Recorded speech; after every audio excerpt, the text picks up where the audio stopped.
Bueno, vamos a hablar con Pablo Moldován, es director de CP Consultora. Siempre tiene muy buena data, así que está buenísimo que podamos hablar con él hoy. Pablo, buen día, ¿cómo estás? Pablo está Debe estar bien, muteado. pero no sé si, Sí, si yo no creo que está. sí. Hola, ¿ahora me escuchan? Sí, ¿cómo estás, Pablo? ¿Qué tal? ¿Qué tal? Muy buenos días. Bueno, muy bien, muy bien. Pablo, ¿qué opinás de esta suba que ha tenido el dólar, esta presión sobre el mercado cambiario en el arranque de julio? ¿Era esperable? ¿Tiene que ver con el envío de aguinaldo? ¿Algo de desarme de posiciones de bancos internacionales? ¿O es el inicio de algo mucho más fulero, digamos? Yo creo que son las dos a la vez, ¿no? A ver, en términos puntuales, efectivamente pueden estar jugando para mí las dos cosas que mencionás, porque en particular las últimas dos ruedas fueron ruedas de mucha presión de demanda y es difícil también con los datos que están saliendo de la oferta que sigue poniendo el sector agropecuario que uno no especule con que hay alguna salida grande más vinculada a lo financiero. Ahora, me parece que lo que está en juego es una cuestión más fuerte respecto de que estamos medio entrando de vuelta en una etapa donde no estamos del todo convencidos de que el gobierno pueda sostener el precio del dólar. Y para nosotros eso tiene que ver fundamentalmente con dos cuestiones. Digamos que por un lado es la más tradicional, la que se dice y que se escucha más, que es la que tiene que ver con la estacionalidad del mercado del dólar en Argentina. El mercado del dólar en Argentina es el primer semestre relativamente superavitario por el aporte del sector agropecuario y el segundo semestre eso se apaga.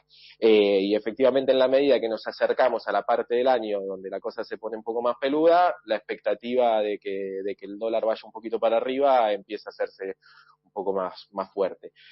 Y creo que en simultáneo lo que está empezando a jugar es, digamos, como alguna incertidumbre respecto de cómo va a seguir manejando el gobierno su relación con el Fondo Monetario. Nosotros ahí lo que tenemos la interpretación es que desde que arrancó el acuerdo con el fondo, el gobierno le viene haciendo un poquito de trampa, digamos, en los deberes al fondo, y me parece que en los últimos meses lo que vimos es un llamado de atención del fondo al gobierno. Me parece que esto se cristalizó principalmente en el cambio de postura respecto de la acumulación de reservas. Entonces, se conjugan un poquito las dos cosas. No sabemos, o sea, vemos una tendencia en el mercado que va a ser complicada para el segundo semestre y lo que no sabemos es si el gobierno va a poder seguir usando las herramientas que viene usando para sostener el dólar en este segundo Por, semestre. por ejemplo, venta a futuro. Por ejemplo, venta de futuros, pero también hay algunas digamos, la propia decisión de no acumular reservas. Tenemos también, el efecto de la baja transitoria de retenciones, ¿no? Que lo que hizo fue pronunciar la estacionalidad. Bueno, tuvo una serie de medidas que lo que hicieron es le permitieron al gobierno construir una transición muy suave del esquema anterior al actual, pero que ahora no sabemos si van a estar y que van a convivir, como te decía, con un mercado que naturalmente debería tender a un precio más alto.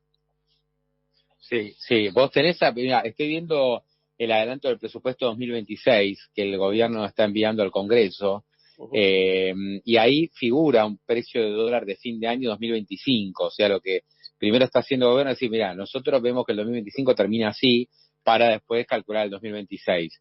Y ellos hablan de un dólar a fin de año de 1.230, o sea, un dólar que quedaría súper planchado, hay que ver, ¿no?, si lo logran. Efectivamente, porque me parece que hay algo de lo que cristalizó el informe del JP Morgan, que es que el gobierno viene en los últimos tiempos necesitando financiamiento para sostener este precio del dólar. Cuando uno mira el mercado hacia adelante, lo que vos ves es que los patrones de oferta y demanda, cuando uno los proyecta para adelante, no alcanzan. Y el gobierno necesita financiamiento para bancar esto. La fuente de financiamiento que viene consiguiendo el gobierno tiene que ver fundamentalmente con el carry, es decir, con inversiones de no residentes en activos en pesos que después se desarman. Digamos, el informe de JP Morgan de alguna manera lo que le viene a decir es, ojo que el mecanismo y el canal que vos tenés de financiamiento a este precio del dólar a nosotros nos genera duda. ¿Sí?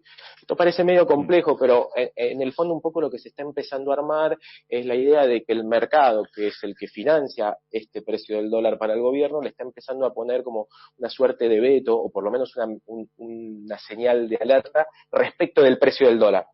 ¿Sí? Entonces, para mí ahí hay sí como una novedad muy fuerte respecto de cómo va a funcionar el segundo semestre del año, porque al gobierno se le empiezan a competir sus dos principales objetivos, que es sostener el tipo de cambio para bajar la inflación y a su vez sostener, digamos, su relación con el mercado en buena forma. A medida que el mercado le pide, mira, si vos necesitas carry mío, lo que yo necesito es un tipo de cambio más alto, que a mí me garantice un poquito más, que no voy a tener problemas, bueno, eso empieza de alguna manera, a complicar la estrategia de desinflación del gobierno. Sí, vos mencionabas en redes sociales ayer que, claro, como hace falta oferta y la oferta del campo va a menguar, porque las retenciones ya volvieron a su nivel anterior, si bien todavía queda una parte que no se liquidó y se podría liquidar en los próximos días, pero, digamos, es cuestión de un par de semanas, y después tiene que haber dólares de algún otro lado, decías, tiene que haber más financiamiento externo, o sea, el gobierno, las empresas o alguien va a tener que conseguir más dólares en el exterior, cosa que tampoco está tan clara, ¿no? Porque el riesgo país tiene cerca de 700 puntos, algunas empresas consiguieron financiamiento a Banco Macro hace poco, o Provincia de Córdoba, pero no sé si alcanza con esas colocaciones. No, yo creo que hay muchos síntomas de agotamiento y medio complicados en esa perspectiva. Yo creo que todo eso se junta para que todos esperemos que el segundo semestre, eso venga con un tipo de cambio un poco más alto, más allá de la obsesión que tiene más política del gobierno con sostener este precio. Y ahí aparece un poco lo que vos planteas. Nosotros también estamos identificando como algunos límites en lo que tiene que ver con el financiamiento en dólares local, ¿sí? Este es un factor que viene poniendo también mucha oferta de dólares en el mercado. Es un poquito técnico, pero en Argentina, por regulación bancaria y del Banco Central, cada vez que alguien da un crédito en dólares, sea un crédito bancario o una ON, eso implica que los dólares se tienen que vender en el mercado, con lo cual cuando se toma crédito y cuando el crédito en dólares es dinámico, hay oferta. Y ese viene siendo un factor también muy importante de oferta. Bueno, nosotros lo que estamos viendo es que, por lo menos desde el lado bancario, la capacidad prestable está empezando a dar señales de agotamiento. Los ratios de préstamos sobre depósitos están muy altos. De hecho, hay un síntoma muy claro de esto, que es que los bancos de repente empezaron a competir por la capacidad prestable en dólares, es decir, los bancos empezaron a competir por los depósitos a plazo en dólares, cosa que no pasaba, Claro, o sea, ofrecer tasa. queda poco margen para seguir prestando en dólares. Exactamente, o sea, el financiamiento de los argentinos en dólares, que es el que más oxígeno le viene dando al gobierno, se está quedando sin nafta. Y mientras tanto tiene que abrir el externo, y el externo, como decías vos, empieza a dar señales feas por el lado del riesgo país. El gobierno, cuando vio que el riesgo país no le reaccionaba, empezó, y el Fondo Monetario le ponía algún pero, decidió cambiar su posición respecto de las reservas. Y en su posición sobre las reservas, lo que dijo es: yo voy a salir a emitir algunos títulos, voy a emitir el Bonte 30 y voy a tratar de juntar reservas. La verdad que no pudo sostener ese cronograma, hizo 2 emisiones, los precios de los bonos esos empezaron a complicarse, y por otro lado salió el mensaje del JP Morgan que le dicen: che, mira, esa vía todo bien, pero a este precio del dólar no. Entonces me parece que, como te digo, hay un lío que se empieza a armar entre las necesidades de financiamiento y las necesidades de la política de sostener este dólar. Y me parece que es una novedad en términos de la gestión de la política económica, porque, bueno, hay que ver cómo se transita. Pablo, vos sos de los economistas que mal asesoran a sus clientes, como diría Caputo. Cualquiera acá que tenga algún pronóstico de aumento del dólar, de más presión cambiaria, ya es un mal economista.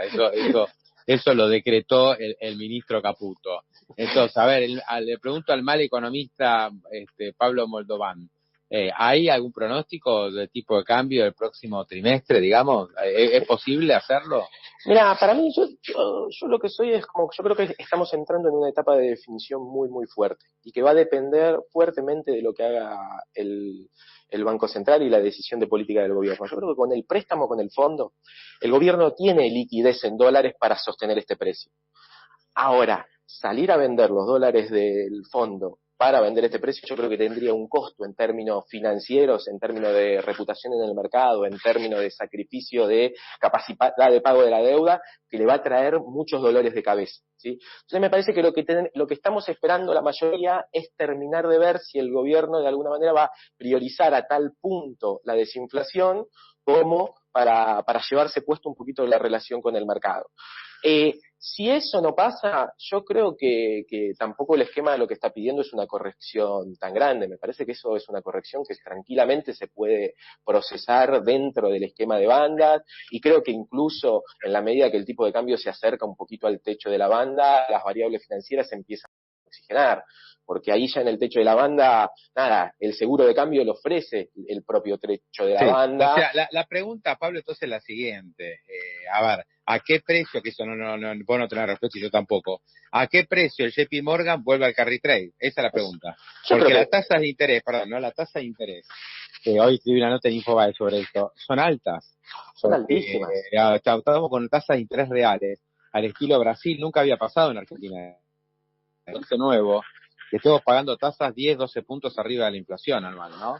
Son tasas altísimas, Pablo, y vos estás haciendo referencia a las tasas de los bonos. Cuando uno mira lo que está pasando con la dinámica del crédito, que la verdad que había sido un factor de demanda relevante para empujar la recuperación económica, las tasas de los créditos están 20 o 30 puntos encima de la inflación. Bueno. Son tasas reales, nada, muy, muy complicada. Yo coincido con vos, el esquema lo que está planteando ya la tasa no puede dar mucho más.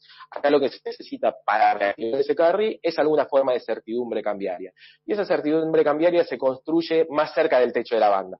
¿Cuál es ese precio? Si es 1.300, 1.350, 1.280, no lo sé. Lo que JP Morgan de alguna manera dice, 1.200 seguro que no. Claro, es un poco también la sensación que tiene la mayoría, que te dice, che, Argentina está demasiado cara, 1.200 es como que no se va a poder sostener, y es lo que estuvo pasando en estas horas. Por ahora el Banco Central lo que hace es vender futuros, básicamente.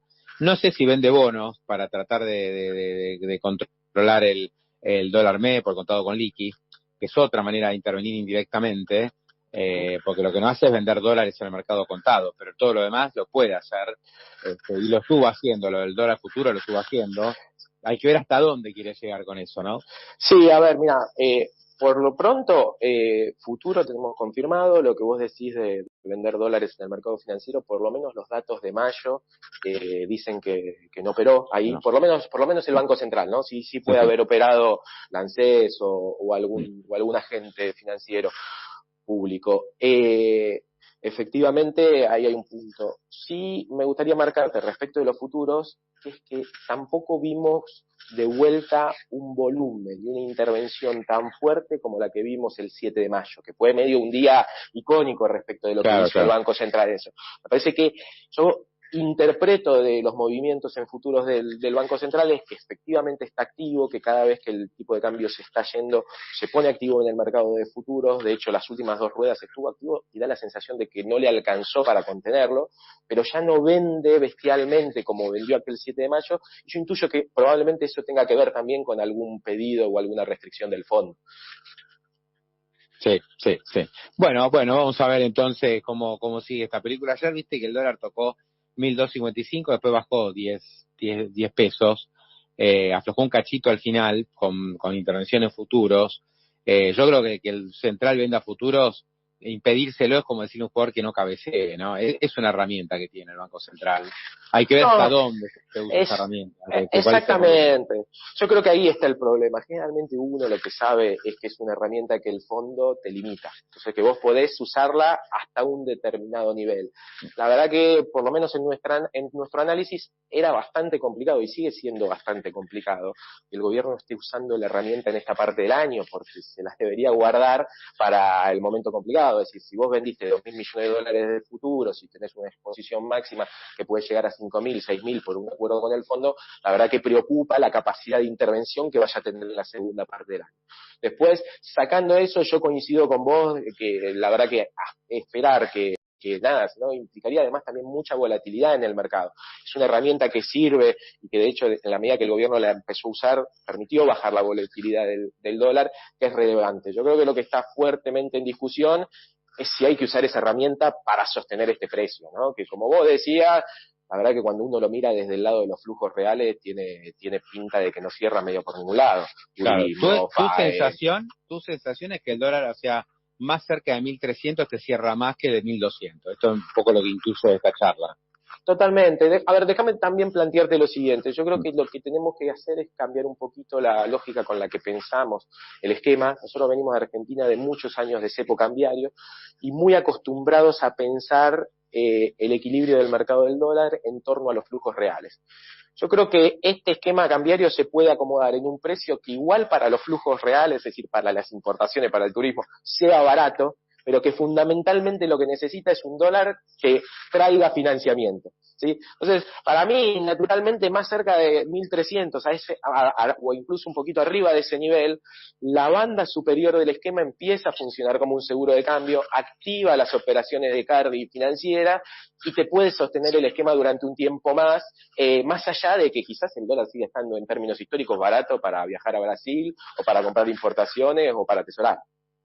Sí, ahí mira, un amigo que nos está escuchando, un gran tipo de cambio multilateral, ¿no? Que es el que informa el Banco Central, que mira, yo el fin de semana, cuando lo miré por última vez, estaba 10% arriba de su piso de abril, y ahora creo que subió 5% más. O sea, el tipo de cambio real, multilateral, que marca cuán cara es Argentina o cuán barata respecto al resto del mundo, bueno, está pegando una vuelta, y eso es buena noticia para los que decían no puede ser que Argentina esté tan cara. Sí, efectivamente es así. Ahí nos ayudó mucho más lo que pasó en otros países, lo que pasó en socios que lo que hicimos nosotros mismos. A Bueno, el nosotros propio igual dólar, ¿no? Perdón, la debilidad del dólar internacional, que el euro se haya fortalecido tanto, es una buena noticia. O sea, ya Europa no está tan regalada como hace 3 meses para los argentinos, por ejemplo. Totalmente, totalmente. A mí igual, lo digo, nosotros tenemos un grafiquito en la consultora que seguimos y que nos gusta mirar, que es dónde queda el techo de la banda respecto del tipo de cambio real multilateral. Y nosotros lo que estamos viendo es que el techo de la banda en 1480 está todavía por debajo del promedio histórico del índice de tipo de cambio real multilateral. Entonces, en definitiva, un poco el planteo es este que te hacía antes. Ojo que este es un esquema que aún yendo al techo de la banda, tampoco es que va a generar un tipo de cambio competitivo, No, que va a ser el mejor para la industria y todo más. Hay que acostumbrarse que si esto funciona muy apalancado por flujo financiero y que el tipo de cambio en el que va a estar va a ser igualmente, que va a complicar la situación de algunas empresas. Sí, yo estoy viendo, por ejemplo, el dólar en Brasil, ¿no? Que me sorprende verlo, porque estábamos acostumbrados a un dólar de 5.80, 5.90. El dólar en Brasil se fue a 5.44. Sí, ¿No? sí, sí. O sea, cayó de los 5.50 los últimos días. Yo cuando viajé a Brasil hace unos meses estaba a 5.90, ¿viste? Ahora está más caro, o sea, Brasil está un poco más caro para los argentinos, de eso voy. O sea que si acá tenés un poco de depreciación del peso y en Brasil se aprecia el real, esto de que viste, Brasil está recontra regalado como estuvo en el verano, y ya no está tan regalado. O sea, ahí donde se ve poco ese efecto. O sea, el dólar en el mundo en el último mes se depreció mucho contra todas las monedas, y acá se está apreciando. Entonces, ahí estamos sacando una pequeña ventaja competitiva. No, totalmente, y hay otro factor más que yo creo que podría llegar a ayudar, no es positivo, pero es lo que nos viene dando a nosotros, es que nosotros venimos viendo una cierta tendencia al estancamiento tanto de los ingresos como de la actividad a partir de mayo. Con lo cual, bueno, efectivamente, cuando uno mira cuáles son las variables que te terminan moviendo, por ejemplo, los flujos de importaciones, es el crecimiento de la actividad. Y las importaciones crecieron mucho porque la actividad venía recuperando mucho. Si la economía empieza a perder fuerza, si las importaciones van a dejar de crecer, si los salarios empiezan a estancar, como venimos viendo en términos de lo que viene pasando con paritaria, también los ingresos en dólares y la formación de activos externos debería aflojar un poquito, con lo cual ahí se empieza a armar un esquema, como charlábamos antes, de la posibilidad de que esto de alguna manera se reacomode con un service, pero que no necesariamente tenga que ser una cosa explosiva y crítica como la que estamos acostumbrados los argentinos. Sí, Pablo, y cierro con lo que dijiste antes, perdón, ¿no? Que nos fuimos del dólar a nivel de actividad, pero estás viendo niveles de actividad un poquito más flojos. Sí, nosotros lo que estamos viendo, a nosotros lo que nos dio es un tropezón fuerte con la negociación del acuerdo con el fondo, una recuperación después de eso, y a partir de ahí, en mayo, lo que estamos empezando a ver es señales más de estancamiento, y a nosotros eso nos coincide mucho con la mirada que nosotros hacemos bastante prospectiva de salarios, convenios colectivos y paritarias, donde la verdad que la dinámica de ingresos, el gobierno fue muy exigente en términos de la pauta salarial que está poniendo en las negociaciones salariales, con negociaciones salariales que están arrancando con 1, y una inflación a la que le cuesta todavía bajar de 2. El número de 1,5 es un número que estuvo muy ayudado por el efecto de estacionales. De estacionalidad, sí. Nosotros tenemos de vuelta ahora una infla arriba de 2, con lo cual ahí hay una dinámica donde los ingresos, por la decisión de poner una pauta tan exigente del gobierno, se empiezan a quedar sin impulso, y naturalmente la demanda empieza a responder a eso, porque en la economía argentina la posibilidad de que el gasto público aporte al crecimiento no está, las exportaciones vienen creciendo relativamente poco y están más o menos estancadas, los salarios tienden a estancarse, y el único factor que venía siendo muy dinámico, que es el que charlábamos antes, que es el crédito, empieza a tener problemas en términos de su precio, porque las tasas están realmente muy alta, altas. claro, claro. Sí, yo estaba viendo, Pablo, y cierro, perdón, que te estoy extendiendo la charla, pero muy interesante. Un sector estrella de la economía argentina es autos, sin ninguna duda, ¿no? Que viene volando. Ahora, el dato de junio, casi que no se habló de esto, pero el dato de junio de venta de autos, si bien se mantiene arriba de 50.000 autos por mes, estuvo abajo de mayo, ¿viste? Claro. Entonces, no, pero igual, estamos arriba de 50.000, es buen número. Sí, es buen número, pero uno mira la dinámica, mira cómo viene mes a mes esto, ¿no? Y cuál es la tendencia. Y en junio se notó una tendencia a la baja respecto a mayo, ¿no? O sea que eso te está diciendo algo. Totalmente, y además, a sumarle además a eso el patrón, ¿no? El sector está pasando un patrón de ventas donde hay mucho más componente importado. Uno se le puede parecer bien o mal en términos de la disponibilidad de autos que hay, pero en términos de su impacto sobre la actividad, su efecto multiplicador y demás, también cambia mucho. Entonces, lo que estamos es en una dinámica donde efectivamente ese es un sector que viene muy, muy dinámico, muy acompañado del dinamismo del crédito, y empieza a perder fuerza en un contexto donde además asumió un patrón de crecimiento mucho más tirado por importaciones y menos por producción local. Tal cual. Pablo, gran abrazo, te agradezco, y bueno, anda devolviéndole la guita a los clientes, porque Caputo te manda al frente acá. Mandril, así es. Abrazo grande, Tremendo. Pablo. Abrazo, gracias. Pablo Moldován, de la consultora CP. Bueno, ahí repasamos bastante, un poco muy el completo dólar. el análisis, sí, tal Sí, cual. sí, lo que está pasando también con las tasas. Ayer,